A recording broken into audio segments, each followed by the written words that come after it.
இன்றைய வானிலை தொடர்பான தகவல்களை அறிந்து கொள்வதற்காக வளிமண்டலவியல் திணைக்களத்தின் வானிலை அதிகாரி முகமது சாலிஹினுடன் தொலைபேசியூடாக தொடர்பினை ஏற்படுத்தி இருக்கின்றோம். வணக்கம். வணக்கம் கிருத்தான். இன்றும் நாட்டின் பெரும்பாலான மாகாணங்களில் மழை பெய்யக்கூடிய சாத்தியம் காணப்படுகின்றது. வடக்கு, கிழக்கு, வடமத்திய மற்றும் ஊவா மாகாணங்களின் பல இடங்களிலும், அம்பாந்தோட்டை மாவட்டத்திலும் மழை பெய்யக்கூடும். ஏனைய மாகாணங்களின் பல இடங்களில் பிற்பகல் அல்லது மாலை வேளைகளில் இடியுடன் கூடிய மழை பெய்யக்கூடும். இடியுடன் கூடிய மழை பெய்கின்ற சந்தர்ப்பங்களில் தற்காலிகமாக பலத்த காற்றும் மின்னல் தாக்கங்களும் ஏற்படக்கூடும்.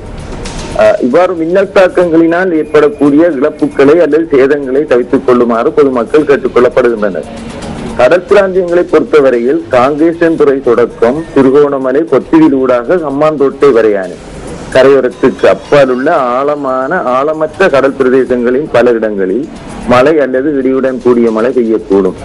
கடல் பிராந்தியங்களில் காற்று மணித்தியாலத்துக்கு 20 முதல் 40 கிலோமீட்டர் வேகத்தில் கிழக்கு திசையிலிருந்து வீசும். இடியுடன் கூடிய மழை பெய்கின்ற வேளைகளில் கடற்பிரதேசங்களில் இடியுடன் கூடிய மழை பெய்கின்ற வேளைகளில் தற்காலிகமாக காற்றின் வேகம் அதிகரித்தும் காணப்படும்.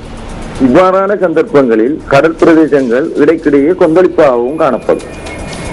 நன்றி. அந்த வானிலை தொடர்பான தகவல்களை வழங்கியமைக்கு.